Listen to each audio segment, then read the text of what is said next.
Hi అండి, welcome to our channel Telugu audio FM. ప్రేమ సంఘర్షణ కథ 29వ భాగాన్ని ఇప్పుడు మనం వినేద్దాం. ఇక అరుంధతి ఓవర్ యాక్షన్కి ఒళ్ళు మండుతూ ఉన్నా కూడా సైలెంట్గా కూర్చుని ఉన్న ఐశ్వర్య ప్లేట్లో తను అటు తిరిగి అర్జున్కి కూర అందిస్తూ ఉంటే టక్కున సాల్ట్ మిక్స్ చేసేసింది అరుంధతి. ఇటు ఐశ్వర్య తిరిగేసరికి ఏం తెలియనట్టు నా భోజనం అయింది, నేను రెస్ట్ తీసుకుంటానని లేచి వెళ్ళిపోయింది. ఐశ్వర్య అన్నం కూర కలిపి నోట్లో పెట్టుకోగానే ఉత్త సాల్ట్నే ఉంది. ఛీ అని అలాగే ఊసేసి, ఏంటిది ఎంత ఉప్పుగా ఉంది బావా, నువ్వు అలాగే తింటున్నావేంటి ఎంత సాల్టీగా ఉంటే అని అంది. సాల్ట్నా, అదేమీ లేదే, బాగానే ఉందే అని అంటూ తన ప్లేట్లోది తిని చెప్పాడు అర్జున్. మరి నాకు ఎలా అనుకుంటూ, ఒకవేళ ఆ దెయ్యం ఇలా చేసిందా అని అనుకుంటూ ఆ కూర పక్కకు తోసేసి మరొకటి వడ్డించుకుంది. తన రూమ్ డోర్ సందులో నుంచి చూసి నవ్వుకుంది అరుంధతి. ఎస్, నీకు నేనంటే ఏంటో చూపిస్తా నీ పిల్లకాకివి, నువ్వు నన్నాడుకుంటావా అని వెళ్ళి హాయిగా పడకేసింది. అర్జున్ ఐశ్వర్య కబుర్లు చెప్పుకుంటూ భోజనం చేసిన తర్వాత అర్జున్ తన రూమ్కి వెళ్ళగానే ఐశ్వర్య పని వాళ్ళ చేత అంతా క్లీన్ చేయించి మిగిలిన అన్నం కూరలు వాళ్ళకి పట్టుకుపోమని చెప్పేసింది. ఐశ్వర్య నార్మల్గా తన పని తాను చేసుకుంటూ ఎలా అత్తయ్యని ఆపే శక్తిని కనిపెట్టడం అని అనుకుంటూ ఆలోచిస్తూ ఉంది. కిచెన్లో పనిచేస్తున్న ఐశ్వర్యని చూసిన అరుంధతి తను ఒంటరిగా ఉండడంతో ఇదే మంచి అవకాశం అనుకుని తన మనిషి చేత ఎవరూ చూడకుండా ఐశ్వర్య చీర కొంగని స్టవ్ మీద వేసి అది అంటుకునేలా చేసింది. ఆలోచనల మధ్య ఐశ్వర్య అది గమనించుకోలేదు. అప్పుడే లోపలికి వచ్చిన అర్జున్ ఐశ్వర్య కోసం చూస్తూ కిచెన్లోకి వస్తూ ఉండగా ఐశ్వర్య చీర కొంగు అంటుకోవడం చూసి, ఏ ఐశ్వర్య అని అంటూ పరుగున తన దగ్గరికి వెళ్ళి ఆ కాలుతున్న కొంగుని పట్టి లాగేసి షింకులో వేసి వాటర్ తిప్పాడు. ఐశ్వర్యకి తన చీర అంటుకోవడం తెలిసి భయంతో బిగుసుకుపోయింది. అర్జున్ కోపంగా చూస్తూ, అసలేం చేస్తున్నావే నువ్వు, చూసుకోవా, కొంచెం అయ్యుంటే ఏమయ్యేది అని అంటూ కొట్టడానికి చెయ్యెత్తగానే భయంతో తన మొహం చేతుల్లోకి దాచుకున్న ఐశ్వర్య భయం చూసినా తన కోపాన్ని కంట్రోల్ చేసుకుని తనని గట్టిగా హక్ చేసుకున్నాడు అర్జున్. నీకేదైనా అయితే నేనేం కావాలి, అసలు నీకు కిచెన్లో ఏం పని అని అంటూ చీర తీసేసిన తనని చూసి పదా అంటూ తనని షర్టిచ్చాడు తీసివేసుకోమని చెప్పి. ఐశ్వర్య భయంతో అలాగే వణుకుతూ ఉంది. అర్జున్ షర్టు వేసుకోగానే తనని ఎత్తుకుని రూమ్కి తీసుకెళ్లాడు అర్జున్. తనని దించి వెళ్ళి స్నానం చేసిరా అని అక్కడే నిలబడ్డాడు అర్జున్. ఐశ్వర్య బుద్ధిగా తల ఊపి స్నానం చేసి వచ్చింది. తనను బెడ్ మీద కూర్చోబెట్టి, ఎక్కడైనా కాలిందా నీకు అని అడిగాడు సౌమ్యంగా. లేదు అని అంది. నువ్వు కిచెన్ కిందకెళ్ళావు, నీకు వంట రాదు కదా అని అడిగాడు అర్జున్. ఐశ్వర్య అర్జున్ని చూస్తూ, నేనేదైనా వంట ట్రై చేద్దామని వెళ్ళాను, కానీ నా చీర అలా ఎలా అంటుకుందో నాకు తెలియదు బావా అని అంది భయంగా. సరే, ఏదో అలా అయ్యిందిలే, ఇకపై నువ్వు కిచెన్కి వెళ్ళకు, నువ్వేమీ చేయవలసిన అవసరం లేదు అని నీకు ముందే చెప్పాను కదా నేను అని అంటూ, దా భయపడ్డావా అని తనని కౌగిలిలో తీసుకుంటూ, జాగ్రత్తగా ఉండే, నువ్వు నా ప్రాణమని నీకు తెలుసు కదా, నీకు చిన్న గాయమైనా కూడా నేను భరించలేను, సరేనా, జాగ్రత్తగా ఉంటావు కదూ అని అన్నాడు అర్జున్. ఉంటాను బావా అని అంటూ అతడి ఎదపై పడుకుని కళ్ళు మూసుకుంది. ఇది ప్రమాదమా లేక ఎవరైనా చేశారా, నేను ఒక్కదాన్నే కదా ఉంది కిచెన్లో, మరి ఇది ఎలా జరిగింది అని ఆలోచిస్తూ ఉంటే, ఏంటే మళ్ళీ ఏదో ఆలోచిస్తున్నావు అని అన్నాడు అర్జున్. ఏం లేదు బావా అని అంటూ ఐ లవ్ యూ అని అంది. ఇంకా అని అన్నాడు నవ్వుతూ. I madly love you, I want you అని అంది అర్జున్ గుండెల మీద కొరుకుతూ. అర్జున్ నవ్వేసి, అది నాకు తెలుసు, కొత్తగా ఏదైనా చెప్పు అని అంటూ, రేపెక్కడికైనా వెళ్ళి వద్దామా అని అడిగాడు అర్జున్. ఎక్కడికి అని అంది ఆనందంగా.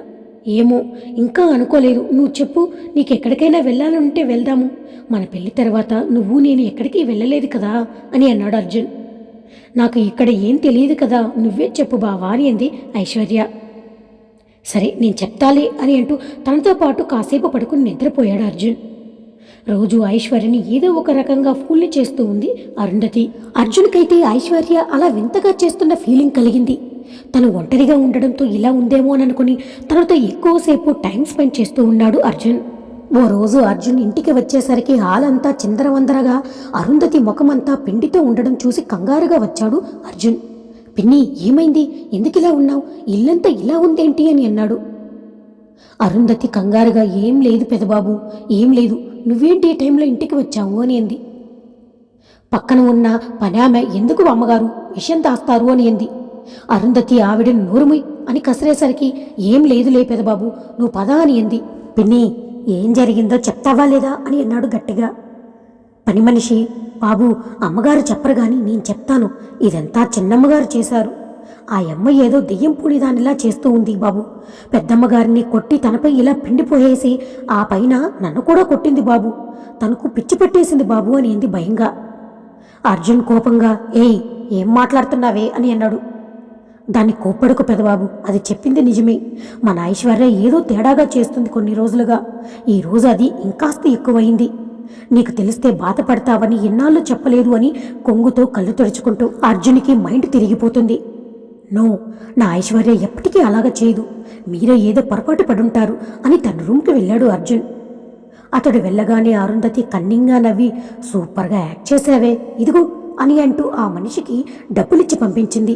అర్జున్ లోపలికి వెళ్లేసరికి ఐశ్వర్య పడుకుని నిద్రపోతూ ఉంది. కానీ తన ఒంటి మీద పిండి అంటుకుని జుట్టంతా చిందరవందరగా ఉంది. తన వాలకం చూసి అర్జున్కి అరుంధతి నిజం చెప్పిందేమో అన్న అనుమానం కలిగింది. కొన్ని రోజులుగా అరుంధతి వల్ల ఐశ్వర్య తెలియకుండానే ఏదోలా బిహేవ్ చేస్తున్నట్లు అనిపించింది అర్జున్కి. ఇప్పుడు కూడా తను నమ్మడానికి సిద్ధంగా లేడు. కానీ తను చూసేది నమ్మక తప్పలేదు. ఐశ్వర్య పక్కన కూర్చొని ఐషు అని ప్రేమగా పిలిచాడు. అరుంధతి ఇచ్చిన మత్తు వల్ల మత్తుగా నిద్రపోతున్న ఐశ్వర్య పలకలేదు. తన తలపై ఉన్న పిండిని అర్జున్నే క్లీన్ చేసేసరికి సరిగా పడుకోబెట్టి, ఎందుకే ఇలా అయిపోయావు అనుకుని బాధపడ్డాడు. ఎప్పటికో మెలకు వచ్చిన ఐశ్వర్యకి తన పక్కన ఉన్న అర్జున్ని చూడగానే అతన్ని హత్తుకొని, ఎప్పుడొచ్చావు బావా, నన్ను లేపనే లేదు ఏంటి అని అంది నవ్వుతూ. మెలకు వచ్చిన అర్జున్ ఐశ్వర్య నార్మల్గా మాట్లాడడం చూసి ఏది నమ్మాలో అర్థం కాక, అప్పుడే వచ్చాని, నువ్వు బాగా డీప్ స్లీప్లో ఉన్నావు, అందుకే సైలెంట్గా నేను పడుకున్నా అని అన్నాడు. ఏంటో బావా, నాకు తెలియకుండానే చాలా నిద్ర వచ్చేసింది, సారీ, లంచ్ చేశావా అని అంది బాధగా. లేదు, నువ్వు ఫ్రెష్ అవ్వు, ఇప్పుడు నాకేమీ వద్దు అని అంటూ అప్పటికే ఒక డెసిషన్ తీసుకున్న అర్జున్ తనతో నార్మల్గా చెప్పాడు. సరే బావా అని అంటూ లేచి వెళ్ళబోయి తూలినట్టై పడబోయింది. తనని పడకుండా పట్టుకుని, ఏమైంది అని అన్నాడు కంగారుగా. ఏమో బావా, కళ్ళు తిరిగినట్లు అనిపించింది అని అంటూ కాసేపు అలాగే కూర్చుంది. అర్జున్ పక్కనే ఉన్న వాటర్ బాటిల్ తీసి ఇచ్చి తనకు నీళ్లు తాగించి కాసేపు హత్తుకుని అలాగే కూర్చున్నాడు ఐశ్వర్యని. ఐశ్వర్య కాస్త స్థిమితపడ్డాక లేచి ఫ్రెష్ అయి వచ్చింది. పని మనిషి చేత కాఫీ తెప్పించి అర్జున్ ఐశ్వర్యకి కాఫీ అందిస్తూ, మనం ఈరోజు బెంగళూరుకి వెళ్తున్నాము, 2 రోజులు సరిపడా బట్టలు సర్దుకో అని చెప్పాడు. ఐశ్వర్య సంతోషంగా, నిజంగానా బావా, నాకైతే చాలా రోజుల నుండి వదిన్ని బాబుని చూడాలని ఉంది, కానీ నువ్వేమంటావో అని అడగడం లేదు అని అనుకుంటూ, అవును బావా, ఇంత సడన్గా ఎందుకు అని అడిగింది. ఊరికేని పూజని బాబుని చూద్దామని అనిపించింది, అందుకే వెళ్దాము అని అన్నాడు అర్జున్. అలాగే బావా అంటూ చకచకా బ్యాగ్ తీసి అర్జున్వి తనవి బట్టలు సర్దేసింది ఐశ్వర్య. కావలసినవన్నీ పెట్టిన తరువాత తను రెడీ అవ్వడానికి వెళ్ళింది. అర్జున్ పని మనిషిని పిలిచి లగేజీ కారులో పెట్టించాడు. అరుంధతికి పార్థసారథి గారికి చెప్పిన తర్వాత ఇద్దరూ బెంగళూరు స్టార్ట్ అయ్యారు. అర్జున్ ఐశ్వర్యతో నార్మల్గానే మాట్లాడుతూ కార్ డ్రైవ్ చేస్తూ ఉన్నాడు. కానీ అతని ఆలోచనలు వేరేగా ఉన్నాయి. ఐశ్వర్య ఇలా బిహేవ్ చేయడం నిజమా అబద్ధమా అని అనుకుంటూ డైలమాలో ఉన్నాడు అర్జున్. నైట్కి శ్రీ వాళ్ళ ఇంటికి చేరుకున్నారిద్దరు. కార్ దిగి తిన కోసమే వెయిట్ చేస్తూ ఉన్న పూజని చూడగానే ఐశ్వర్య వదినా అని అంటూ వెళ్ళి చుట్టేసుకుంది. శ్రీని చూసి, అన్నయ్య ఎలా ఉన్నావు అని శ్రీ చేతిలో ఉన్న బాబుని తీసుకుని తన చేతుల్లోకి తీసుకుంటూ, నిన్ను చాలా మిస్ అయిపోయానురా బంగారం, ఈ అత్తయ్య నీకు గుర్తుందా అని అంటూ తనకు ముద్దు పెట్టుకుంది. ఐశ్వర్యని వదిలి అర్జున్ని, ఎలా ఉన్నావు అన్నయ్య అని హక్ చేసుకుని అడిగింది పూజ. నవ్వుతూ పూజ తల నిమురుతూ, నేను బాగానే ఉన్నాను, నువ్వెలా ఉన్నావురా అని ప్రేమగా అడిగాడు అర్జున్. శ్రీని పలకరించిన తర్వాత ఇద్దరూ లోపలికి వెళ్లారు. పెద్దమ్మ, పెదనాన్న అని అంటూ శ్రీ పేరెంట్స్ని కూడా పలకరించింది. అందరినీ చూస్తూ, మమ్మీ డాడీ ఎక్కడున్నారన్నయ్యా అని అడిగింది వాళ్ళు కనబడకపోవడంతో. వాళ్ళు బయటికి వెళ్లారా, ఇప్పుడు వచ్చేస్తారులే, కానీ మీరు వెళ్ళి ఫ్రెష్ అయ్యారండి అని అంటూ రూమ్కి పంపించాడు శ్రీ. ఇద్దరూ ఫ్రెష్ అయ్యి వచ్చి హాల్లో కూర్చుని కాఫీ తాగుతూ ఉంటే, అవునా ఐశ్వర్య, ఏంటి ఫోన్ కూడా చేయకుండా ఇలా సడన్ సర్ప్రైజ్ ఇచ్చారు అని నవ్వుతూ అడిగింది పూజ. ఏమో నాకు తెలియదు వదినా, మీ అన్నయ్య వెళ్దాము అని అన్నాడు, నేను రెడీ అయి వచ్చేశాను అని అన్నది ఐశ్వర్య కూడా నవ్వుతూ. అర్జున్ తన చెల్లితో మాట్లాడుతున్న ఐశ్వర్యనే గమనిస్తూ ఉన్నాడు. తను ఏమాత్రం చిన్న తేడా కూడా లేకుండా నార్మల్గా బిహేవ్ చేస్తూ ఉంది. ఐశ్వర్య ముందు ఎలా ఉందో ఇప్పుడు కూడా అలాగే ఉండడంతో అర్జున్ ఐశ్వర్యతో మాట్లాడాలి అని అనుకున్నాడు. బయటికి వెళ్ళి వచ్చిన సురేఖ గుణశేఖర్లను ఐశ్వర్య చుట్టేసి, నన్ను వదిలేసి ఇన్ని రోజులు ఉండిపోయారు వీరు అని బొంగుమూతి పెట్టింది. సురేఖ నవ్వుతూ, అదేమీ లేదురా, మేమిక్కడికి పర్మనెంట్గా వచ్చేద్దామని అనుకుంటున్నాం కదా, దానికి సంబంధించిన ఫార్మాలిటీస్తో బిజీగా ఉన్నారు మీ డాడీ. ఒకసారి లండన్కి వెళ్ళి అన్నీ క్లియర్ చేసుకుని వచ్చిన తర్వాత నీ దగ్గరే ఉంటాము కొన్ని రోజులు అని సర్ది చెప్పారు ఆవిడ. దాంతో అందరూ సంతోషంగా కబుర్లు చెప్పుకుంటూ భోజనాలు చేసిన తర్వాత ఐశ్వర్య బాబుని వదలకుండా ఎత్తుకుని ఆడిస్తూ తన రూమ్లోనే కూర్చుని ఉంది. అర్జున్ తన పక్కన కూర్చుంటూ, ఏంటి బాబుని నువ్వు అస్సలు వదలడం లేదు అని అన్నాడు నవ్వుతూ. పిల్లలు ఎవరికి నచ్చరు బావా అని అంటూ, వీడినైతే నేను ఇన్ని రోజులు మిస్ అయిపోయాను, అస్సలు వదలాలనిపించడం లేదు నాకు. వీడు కూడా చూడు బావా నాతో ఎంత బాగా కబుర్లు చెబుతూ నవ్వుతున్నాడో అని మురిసిపోయింది ఐశ్వర్య. ఐశ్వర్య, నేను నిన్నొకటి అడుగుతాను, నిజం చెప్తావా అని అడిగాడు అర్జున్. ఏంటి బావా అని అడగగానే, పిన్ని అంటే నీకు కోపమా అని అడిగాడు సడన్గా. అర్జున్ ఎందుకు అలా అడుగుతున్నాడో అర్థం కాలేదు ఐశ్వర్య అతని వైపు అయోమయంగా చూస్తూ. అత్తయ్య మీద నాకెందుకు కోపం ఉంటుంది బావా అని అడిగింది.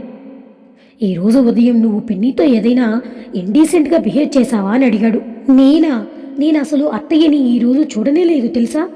ఆవిడ ఉదయమే ఎక్కడికో బయటికి వెళ్లడంతో వంట ఆవిడికి ఏం చేయాలో చెప్పేసి నేను పడుకుండిపోయాను. నువ్వు వచ్చినప్పుడే లేచాను. ఏమైంది బావా, ఎందుకలా సడన్గా అడుగుతున్నావు అని డౌట్గా చూసింది ఐశ్వర్య. ఏమీ లేదు, కానీ నేను రేపు నిన్ను ఒక చోటికి తీసుకెళ్తాను, ఎందుకు ఏమిటి అని అడగకుండా నాతో పాటు వస్తావా అని అడిగాడు. నువ్వు పిలిస్తే నేను రాను అని అంటానా బావా అని నవ్వుతూ చెప్పిన ఐశ్వర్యని చూస్తూ, నేను ఎవరిని అనుమానించాలో ఎవరిని నమ్మాలో నాకు అర్థం కావడం లేదని మనసులోనే అనుకున్నాడు బాధగా అర్జున్ తనని ఎందుకు అలా అడిగాడో ఐశ్వర్యకి అర్థం కాకపోయినా కానీ అరుంధతి తన మీద ఏదో చెప్పుంటుందని అనుమానం వచ్చింది. ఇక మరుసటి రోజు ఐశ్వర్యని తీసుకుని అర్జున్ సైకియాట్రిస్ట్ దగ్గరికి వెళ్ళాడు. నేమ్ బోర్డు చూడగానే అర్జున్ వైపు చూసింది ఐశ్వర్య. అర్జున్ ఐశ్వర్యని ఫేస్ చేయలేక తల పక్కకి తిప్పుకోవడంతో ఐశ్వర్య అర్జున్ని చేయి పట్టి అక్కడ ఉన్న చైర్లో కూర్చోబెట్టి తన పక్కన కూర్చుంటూ అర్జున్ ఫేస్ని చేతుల్లోకి తీసుకుని, నువ్వు ఏ తప్పు చేయలేదు బావా, నువ్వు తప్పు చేసిన వాడిలా నన్ను చూడలేకపోవడం నేను భరించలేను. నీకు నాపైన ఏదో అనుమానం వచ్చింది కదా, ఇక్కడికి తీసుకుని వచ్చావు. అందుకు నాకేమీ బాధ కోపం లేదు బావా. నువ్వు ఏది చెప్తే అది గుడ్డిగా నేను చేస్తాను. ఎందుకు అంటే నేను నువ్వు వేరే కాదు అని ఐశ్వర్య అంటూ ఉండగా అంతలో డాక్టర్ తనని పిలవడంతో లోపలికి వెళ్ళిపోయింది. ఐశ్వర్యని ఇలా తీసుకువచ్చి తనని బాధ పెట్టానా అని చాలా బాధగా అనిపించింది అర్జున్కి. 10 నిమిషాల తర్వాత అర్జున్ని లోపలికి పిలిచారు డాక్టర్. లోపలికి వెళ్ళిన అర్జున్ ఐశ్వర్య పక్కన కూర్చున్నాడు. అర్జున్ని చూస్తూ చిరునవ్వు నవ్వింది ఐశ్వర్య. డాక్టర్ అర్జున్ని చూసి, మీ వైఫ్ నార్మల్గానే ఉంది కదా, మరి మీకెందుకు అనుమానం వచ్చింది తనకేదో ప్రాబ్లం ఉందని అంటూ. తనకి మెంటల్గా ఏ ప్రాబ్లమూ లేదు. ఇంకా చెప్పాలి అంటే గుడ్ న్యూస్ ఉంది, మీరు తండ్రి కాబోతున్నారు. ఈ టైంలో తనని ఇలాంటి డౌట్లతో అనుమానించి బాధ పెట్టకండి, అది లోపల ఉన్న బేబీకి మంచిది కాదు అని అన్నాడు డాక్టర్. ఐశ్వర్య ప్రెగ్నెంట్ అన్న విషయం డాక్టర్ చెప్పగానే అర్జున్ సంతోషంగా, నిజమా డాక్టర్ అని ఐశ్వర్య వైపు చూస్తూ సారీ అని అన్నాడు బాధగా. దాంతో డాక్టర్, పర్లేదు కానీ అని, మీరు గైనకాలజిస్ట్ దగ్గరికి వెళ్ళి చెక్ చేసుకోండి, తను మెంటల్గా బానే ఉంది, మీ డౌట్ క్లారిఫై అయిందా అని అడిగారు. సారీ డాక్టర్ అని ఐశ్వర్యని తీసుకుని బయటికి నడిచాడు అర్జున్. కారులో కూర్చోగానే ఐశ్వర్యని గట్టిగా హక్ చేసుకుంటూ కన్నీళ్లతో, సారీరా, నేనే అనవసరమైన ఆలోచనలతో నిన్ను ఇలా తీసుకొచ్చి బాధ పెట్టాను, నన్ను క్షమించు, ఇక ఎప్పుడు ఇలాంటి పిచ్చి పనులు చేయను అని అన్నాడు. బావా, నువ్వు ఏ తప్పు చేయలేదు. ఒక్కొక్కసారి మన కంటితో చూసింది చెవులతో విన్నది కూడా అబద్ధం అవ్వచ్చు, అందుకు నువ్వు తప్పు పట్టుకోవద్దు. ఇందాకే చెప్పాను కదా, నువ్వు ఏ తప్పు చేయలేదు, ఇలా బాధపడకు, నేను చూడలేను. ఇప్పుడు మనం సంతోషంగా ఉండాల్సిన సమయం, మన మధ్యలోకి మన ప్రేమకు గుర్తుగా మన బిడ్డ రాబోతూ ఉంది అని సంతోషంగా చెప్తూ ఉన్న ఐశ్వర్య ఫేస్ని చేతుల్లోకి తీసుకుని ప్రేమగా తన నుదుటిని ముద్దు పెట్టి, చాలా చాలా థ్యాంక్స్ రా బంగారం, నువ్వు నా లైఫ్లోకి వచ్చిన తర్వాత నా సంతోషాలని రెట్టింపు చేశావు.